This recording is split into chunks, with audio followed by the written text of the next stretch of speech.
நாம் எதிர்பார்த்ததை விட ட்ரம்பினுடைய நிர்வாகம் மிகவும் சவாலாக ஈரானுடைய யுத்தத்தை எதிர்கொண்டிருக்கிறது. நினைச்ச மாதிரி ஈஸியா நடக்கல. அது மிகப்பெரிய சவாலானது ஈரானை வீழ்த்துவது என்று 76% அமெரிக்கர்கள் நம்புகிறார்கள் என்று கருத்து கணிப்பீடு சொல்லுகிறது. அமெரிக்காவினுடைய யுத்தம், ஈரான் மீதான தாக்குதல்கள் இராணுவ ரீதியாகவும் தோற்று, வியூக ரீதியாகவும் தோத்து போய், அதே நேரத்தில் பேச்சுவார்த்தை மேசையில் ராஜதந்திர ரீதியாகவும் தோல்வி அடைந்து கடைசியில் மக்கள் மனங்களிலும் தோல்வி அடைந்திருக்கிறது என்கிற செய்திகள் தான் இன்றைக்கு சுருக்கமாக கருத்து கணிப்பிலே வெளியாகி இருக்கிற. அதே நேரத்தில் சவுதி அரேபியா, ஜோர்டான், ஈராக் ஆகிய பகுதிகளில் இன்றைக்கு ஆளில்லா விமான தாக்குதல்கள் நடத்தப்பட்டிருக்கிறது. இந்த விமான தாக்குதல்களை ஈரான் நடத்தவில்லை. ஈரானுடைய ஆதரவு பெற்ற ஈராக்குக்குள்ளே இருக்கக்கூடிய கதாய்பு ஹிஸ்புல்லா அமைப்பினரும் இன்னும் சில அமைப்பினரும் தான் நடத்தி இருக்கிறார்கள். இதற்கான காரணம் என்னென்னு கேட்டால், சவுதி அரேபியாவுக்கும் யமனில் இருக்கக்கூடிய ஹவுதீஸ் படைப்பிரிவுக்கும் இடையிலான சண்டையில் யமனில் இருக்கக்கூடிய ஹவுதீஸுக்கு ஆதரவாக அன்சாருல்லா என்று சொல்லக்கூடிய ஹவுதீஸ் படைப்பிரிவுக்கு ஆதரவாகத்தான் இந்த தாக்குதல்களை அவர்கள் நடத்தி இருக்கிறார்கள்.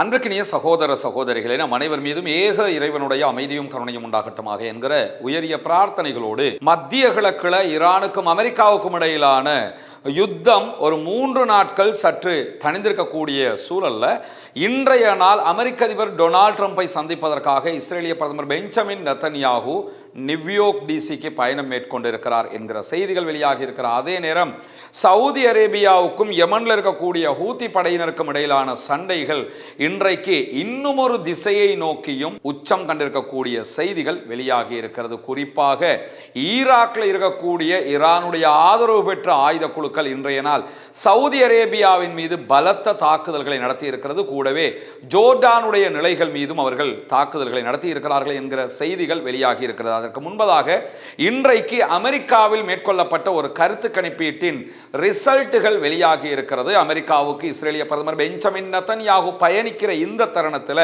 ஈரான் மீதான அமெரிக்க யுத்தத்தினுடைய அமெரிக்க மக்களின் மனோநிலை என்ன என்பது தொடர்பான செய்திகள் தான் இன்றைய நாள் வெளியாகி இருக்கிறது. இன்றைக்கு நடத்தப்பட்டிருக்கக்கூடிய இந்த கருத்து கணிப்பீட்டில் 76% அமெரிக்கர்கள் நாம் எதிர்பார்த்ததை விட ட்ரம்பினுடைய நிர்வாகம் மிகவும் சவாலாக ஈரானுடைய யுத்தத்தை எதிர்கொண்டிருக்கிறது. நினைச்ச மாதிரி ஈஸியா நடக்கல. அது மிகப்பெரிய சவாலானது ஈரானை வீழ்த்துவது என்று 76% அமெரிக்கர்கள் நம்புகிறார்கள் என்று கருத்து கணிப்பீடு சொல்லுகிறது. இது ஒவ்வொரு நாளும் நாளுக்கு நாள் இந்த எண்ணிக்கை அதிகரித்து கொண்டே வருகிறது. கடந்த வாரம் நம்ம எடுத்துக்கிட்டோம்னா இதைவிட கீழ்நிலையில் இருந்த மக்களுடைய மனோநிலை இப்பொழுது இன்னும் மேலே வந்திருக்கிறது. எனவே எதிர்வரக்கூடிய நவம்பர் மாத தேர்தல் என்பது அமெரிக்க அதிபர் டொனால்ட் ட்ரம்புக்கு மிக மிக சவாலானதாக மாறப்போகிறது. குறிப்பாக ஜூலை மாதம் 22 தொடக்கம் 24 தேதிகளுக்கு இடையில சிபிஎஸ் நியூஸ் அதே போன்று யூகோ நடத்தி இருக்கக்கூடிய கருத்து கணிப்புல பதிலளித்த மக்கள்ல 20% பேர் யுத்தம் எதிர்பார்த்தபடி நடந்திருக்கிறது என்று சொல்லி இருக்கிறார்கள். வெறும் 20% தான் அமெரிக்க அதிபர் டொனால்ட் ட்ரம்பினுடைய தாக்குதலுக்கு ஆதரவாக பேசியிருக்கக்கூடிய சூழல்ல 4% பேர் அது எதிர்பார்த்ததை விட எளிதாக ரொம்ப ஈஸியாக நடந்துருச்சு அப்படின்னு நம்பி இருக்கிறாங்க. அமெரிக்காவிலும் இப்படி 4% பேர் இருக்கிறாங்க. இந்த 4 விதமா பேசுற 4 பேர் சொல்லுவோம். அது மாதிரி நம்பர் 1 மடையர்கள் 4% பேர் இருந்திருக்கிறாங்கிறத நம்ம பார்க்கும் போதே தெரியுது. அதனாலதான் அந்த 4% பேர் நினைச்சதை விட எளிதாக ஈரான் வார ஜெயிச்சிட்டாங்க அமெரிக்கா அப்படின்னு நினைச்சிருக்கிறாங்க. இப்ப கேட்டா காமனிய கொன்றதுனால ஈரானே அமெரிக்கா தான் பிடிச்சிருக்குன்னு சொன்னாலும் இந்த 4% பேர் சொல்லுவாங்க. அந்த மாதிரி ஒரு குரூப்னு பார்க்கறதுக்கே தெரிகிறது.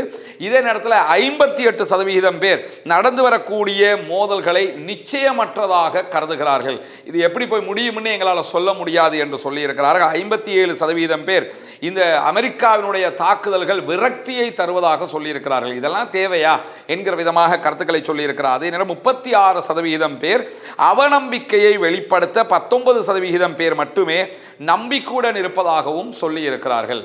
இந்த யுத்தத்தை நாங்கள் நம்புகிறோம், ஏதாவது ட்ரம்ப் பண்ணுவாருன்னு சொல்லி வெறும் 19% பேர் தான் நம்புறாங்கிறத பார்க்க முடிகிறது. எனவே அமெரிக்காவினுடைய யுத்தம், ஈரான் மீதான தாக்குதல்கள் இராணுவ ரீதியாகவும் தோற்று, வியூக ரீதியாகவும் தோத்து போய், அதே நேரத்தில் பேச்சுவார்த்தை மேசையில் ராஜதந்திர ரீதியாகவும் தோல்வி அடைந்து கடைசியில் மக்கள் மனங்களிலும் தோல்வி அடைந்திருக்கிறது என்கிற செய்திகள் தான் இன்றைக்கு சுருக்கமாக கருத்து கணிப்பிலே வெளியாகி இருக்கிற அதே நேரத்தில் ட்ரம்புடனான பேச்சுவார்த்தைகளில் முதன்மையாக ஈரான் பற்றிய பேச்சுவார்த்தைகள் தான் இருக்க போகிறது என்கிறார் அமெரிக்காவுக்கு பயணம் மேற்கொள்ளக்கூடிய இஸ்ரேலுடைய பிரதமர் பெஞ்சமின் நெதன்யாகுக்கும் அமெரிக்க அதிபர் டொனால்ட் ட்ரம்புக்கும் இடையிலான சந்திப்புங்கிறது 8வது தடவையாக இந்த 2வது தடவை அமெரிக்க அதிபராக டொனால்ட் ட்ரம்ப் வந்ததற்கு பிறகு நடைபெறுகிறது.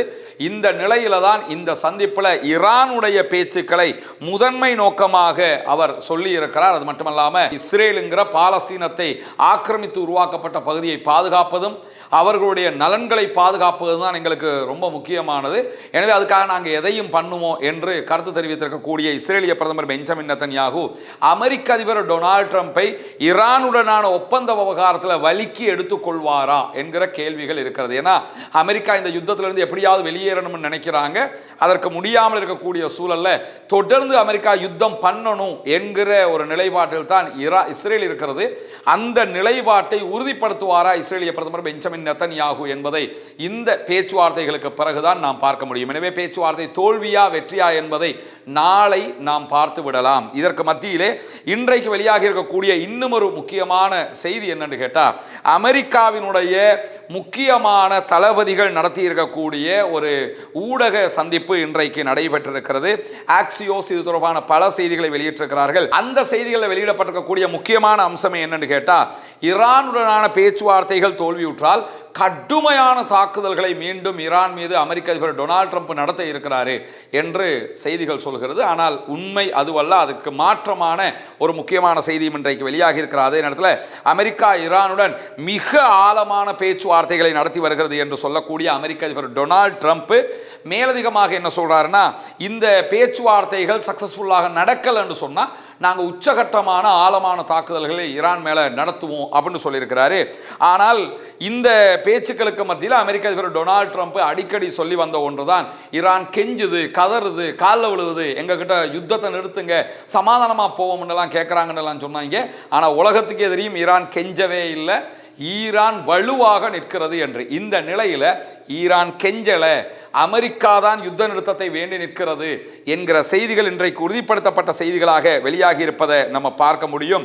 காரணம் என்னன்னு கேட்டால், ஈரானுக்கு எதிரான இந்த 2 வார கால 2ஆம் கட்ட தாக்குதல்களையும் அமெரிக்க அதிபர் டொனால்ட் ட்ரம்புக்கு அமெரிக்க அதிகாரிகளால் சொல்லப்பட்டிருக்கக்கூடிய செய்தியாக ஆக்சியோஸ் என்ன சொல்றாங்கன்னா, நம்மகிட்ட டிஃபென்சிவ் வெப்பன்ஸ் குறைஞ்சிருச்சு, ஈரானுக்கு அடிக்கிற வெப்பன்ஸை நம்ம ஏதோ ஒன்று பண்ணிக்கலாம். ஆனால் ஈரான் மாறி அமெரிக்க ஆதரவு பெற்ற அரபு நாடுகள் மேலே அட்டாக் பண்ணுறாங்க. அந்த அட்டாக்கை தடுக்கிறதுக்குரிய டிஃபென்சிவ் ஏவுகணைகள் நம்ம கிட்ட கிடையாது, ரொம்ப குறைஞ்சிருச்சு. எனவே நம்ம அவங்களுக்கு அடிக்க நம்முடைய நட்பு நாடுகள் மேலேயும் நம்முடைய நட்பு நாடுகளில் இருக்கக்கூடிய தளங்கள் மேலேயும் கடும் தாக்குதல்களை அவர்கள் நடத்துவார்கள். இதை தவிர்க்கணுமாக இருந்தால் இந்த யுத்தத்தை நிறுத்துங்க, நம்மகிட்ட ஆயுத பற்றாக்குறை இருக்கிறது என்பதை அவர்கள் சொல்லி இருக்கக்கூடிய செய்திகளாக நம்ம பார்க்க முடியும். எனவே அமெரிக்கா இதிலே ரொம்ப அடி வாங்குறாங்க, பின்வாங்கி இருக்கிறாங்க என்கிற செய்திகளுக்கு மத்தியில் சவுதி அரேபியா, ஜோர்டான், ஈராக் ஆகிய பகுதிகளில் இன்றைக்கு ஆளில்லா விமான தாக்குதல்கள் நடத்தப்பட்டிருக்கிறது. இந்த விமான தாக்குதல்களை ஈரான் நடத்தவில்லை. ஈரானுடைய ஆதரவு பெற்ற ஈராக்குக்குள்ளே இருக்கக்கூடிய கதாய்பு ஹிஸ்புல்லா அமைப்பினரும் இன்னும் சில அமைப்பினரும் தான் நடத்தி இருக்கிறார்கள். இதற்கான காரணம் என்னன்னு கேட்டால், சவுதி அரேபியாவுக்கும் யமனில் இருக்கக்கூடிய ஹவுதீஸ் படைப்பிரிவுக்கும் இடையிலான சண்டையில் யமனில் இருக்கக்கூடிய ஹவுதீஸுக்கு ஆதரவாக அன்சாருல்லா என்று சொல்லக்கூடிய ஹவுதீஸ் படைப்பிரிவுக்கு ஆதரவாகத்தான் இந்த தாக்குதல்களை அவர்கள் நடத்தி இருக்கிறார்கள். இதில் ஜோர்டான் மீது நடத்தப்பட்ட தாக்குதல்கள் பெரிய தாக்குதல்களாக இல்லை, ஓரளவுக்கு குறைவான தாக்குதல்கள் தான். அதே நேரத்தில் ஈராக் மேல் நடத்தப்பட்ட தாக்குதல்களும் ஓரளவுக்கு குறைவான தாக்குதல்களாக இருக்கக்கூடிய நேரத்தில் சவுதி அரேபியா மேல் நடத்தப்பட்டிருக்கக்கூடிய தாக்குதல்கள் தான் பலம் வாய்ந்த தாக்குதல்களாக இருக்கிறது. காரணம் என்னன்னா, சவுதி அரேபியா இந்த ஹொர்முஸ் நீரிணை மூடப்பட்டிருக்கக்கூடிய சூழல்ல அவங்களுக்கு பெரிய இழப்பெல்லாம் அதில் கிடையாது. ஏன்னா சவுதி ஹொர்முஸ் வழியாக பிஸ்னஸ் பண்ணுறதை விட ரெட்சீல பண்ணுற பிஸ்னஸ் அதிகமாக இருக்குது. அவங்களுக்கு 2 பக்கமும் கடல் இருக்கிறது. ஒரு பக்கம் ஹொர்முஸால் அவங்க பண்ணுவாங்க, கிழக்கு பக்கமாக யான்புல இருக்கக்கூடிய எல்லா பெட்ரோலிய வளங்களையும் கொண்டு மீண்டும் அவங்க அப்படியே ரெட்சி வழியாக பிஸ்னஸ் பண்ண முடியும். இந்த மாதிரி ஒரு சூழல் இருந்த நேரத்தில் இப்பொழுது ஹவுதீஸுக்கும் சவுதிக்கும் இடையில் ஏற்பட்டிருக்கக்கூடிய சண்டையில் 2019 பிறகு முதல் தடவையாக இன்றைய நாள் ஹூத்திகளும் ஈராக்கில் இருக்கக்கூடிய ஈரானுக்கு ஆதரவான படைப்பிரிவுகளும் இன்றைக்கு செங்கடல் நகரமாக இருக்கக்கூடிய யான்புவோடு இணைக்கக்கூடிய பல முக்கியத்துவம் வாய்ந்த சவுதி அரேபியாவினுடைய எண்ணெய் பைப்லைன்கள் மேலே தாக்குதல்களை நடத்தி இருக்கிறார்கள். இந்த தாக்குதல்களை பொறுத்தவரையில் நிறைய ட்ரோன் தாக்குதல்களை நாங்கள் நடத்தி இருக்கிறோம் என்று எண்ணிக்கையை கூறாமல் யமனுடைய ஹூத்தி படைப்பிரிவின் இராணுவ பேச்சாளர் யஹியா சாரி எடுத்திருக்கக்கூடிய செய்திகளை நம்ம பார்க்க முடியும். 2019 பிறகு முதல் தடவையாக இப்படி யான்புக்கு எண்ணெய்களை கொண்டு செல்லக்கூடிய குழாய்கள் மேல தாக்குதல்களை நடத்தி இருக்கிறது ஹூத்தியினுடைய படைப்பிரிவு.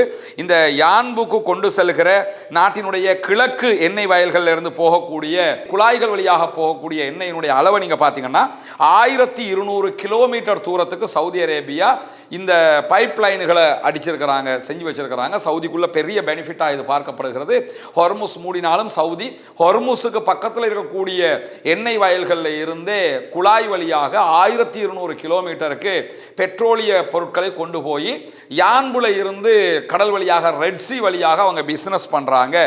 இந்த நிலையில தான் அந்த குழாய்கள் மேல தாக்குதல் நடத்தப்பட்டிருக்கிறது. ஹொர்முஸ் ஓப்பனாக இருக்கக்குள்ள இந்த குழாய் வழியாக ஒரு நாளைக்கு 10 லட்சம் 1 மில்லியன் பேரல்கள் அளவுக்குண்டான கச்சா எண்ணெய்களை க்ரூட் ஆயில அவங்க பிசினஸ் பண்ணி கொண்டிருந்தாங்க. ஹொர்முஸ்ல பிரச்சனை வந்ததற்கு பிறகு அவங்க முழுவதுமாக ரெட் சீல பிசினஸ் பண்ண ஆரம்பிச்சாங்க. மற்ற அரபு நாடுகள் குவைத், பஹ்ரைன், யுஏஇ உள்ளிட்ட பல அரபு நாடுகளுக்கு பெட்ரோலிய பிசினஸ் பண்ண முடியாமல் இருந்துச்சு. ஹொர்முஸ் மட்டும்தான் அவங்க நம்பி இருந்ததுனால அவங்களுக்கு பண்ண முடியாமல் இருந்தது, இவங்க மட்டும்தான் பண்ண வேண்டி இருந்தது. அதனால இந்த பகுதிகளில் இருந்து யான்புக்கு மொத்தமாக சவுதி அரேபியா ஒரு நாளைக்கு 10 லட்சம் பேரல்களை குழாய் வழியாக அனுப்பினவங்க இந்த பிரச்சனைக்கு பிறகு 50 லட்சம் பேரல்கள் கச்சா எண்ணெயை ஒரு நாளைக்கு அனுப்பிக்கிட்டு இருந்தாங்க. அவ்வளவு பெரிய பிசினஸ் யாருக்கு நடந்ததுன்னு கேட்டா சவுதி அரேபியாவுக்கு. அந்த 50 லட்சம் பேரல் பிசினஸ் கனவுல தான் இன்னைக்கு மண்ணை வாரி போட்டிருக்கிறாங்க ஹூத்தி படைப்பிரிவினர். மிக கடுமையான தாக்குதல்கள் குழாய்களை இலக்கு வைத்து நடத்தப்பட்டிருக்கிறது. பல இடங்களில் கச்சா எண்ணெய் குழாய்கள் வெடித்து சிதறி தீப்பற்றி எரிந்து கொண்டிருக்கிறது என்கிற செய்திகள் வெளியாகி கொண்டிருக்கக்கூடிய நேரத்தில் தான் ஈராக்கில் இருக்கக்கூடிய ஈரானுடைய ஆதரவு பெற்ற படைப்பிரிவினரும் இந்த தாக்குதலில் இணைந்து கொண்டு தாக்குதல்களை நடத்தி இருக்கிறார்கள். சவுதி அரேபியா விடுத்திருக்கக்கூடிய செய்திகளை நாங்கள் இதற்கெல்லாம் பதிலடி கொடுப்போம் என்று சொல்லி இருக்கிறார்கள். பதிலடியை பொறுத்தவரையில் ஒன்றை புரிஞ்சுக்கிறோம் என்னன்னா, அந்த பதிலடியால் யாருக்கு லாபம் யாருக்கு நஷ்டம். யமனில் இருக்கக்கூடிய ஹவுத்தீஸை இலக்கு வச்சு அடித்தாலும் சரி, அல்லது ஈராக்கில் இருக்கக்கூடிய ஈரானுடைய ஆதரவு பெற்ற குழுக்களை இலக்கு வைத்து தாக்குதல் நடத்தினாலும் சரி, இதனால் அவங்களுக்கு என்ன நஷ்டம்? அவங்களுக்கு எந்த நஷ்டமும் கிடையாது. அவங்க திரும்பவும் சவுதி அரேபியாவுடைய எண்ணெய் குழாய்கள் மேல அட்டாக் பண்ணுவாங்க. சவுதி அரேபியாவுடைய அரம்கோவுக்கு ஆல்ரெடி அடிச்சிட்டாங்க. இந்த தாக்குதல் நடத்தும் போது சவுதியினுடைய ஈரலாக இருக்கிற எண்ணெய் வியாபாரம் மொத்தமாக முடங்கி போகிறது. எனவே எது எப்படி நடந்தாலும் சவுதி அரேபியாவுக்கு தான் மிகப்பெரிய பின்னடைவு என்கிற செய்திகள் தான் இன்றைக்கு மேலதிகமாக வெளியாக இருக்கிறது. தொடர்ந்து இணைந்தீர்கள் ரஸ்மின் மேசி நியூஸ் மற்றும் ரஸ்மின் டாக்ஸ் ஆகிய 2 சேனல்களோடு. வரக்கூடிய உண்மை செய்திகளை உடனுக்குடன் உங்களோடு பகிர்ந்து கொள்வதற்கு தயாராக இருக்கிறோம் என்கிற செய்திகளோடு ஆக்கிரமிப்புகள் ஓய வேண்டும், ஆக்கிரமிப்பாளர்களும் ஓய வேண்டும் என்கிற உயரிய பிரார்த்தனைகளோடு ஆக்கிரமிப்பாளர்களுக்கு எதிராக தொடர்ந்தும் ஜனநாயக ரீதியாக குரல் எழுப்புவோமாக வாகிறது. அல்ஹம்துலில்லாஹி ரப்பில் ஆலமீன்.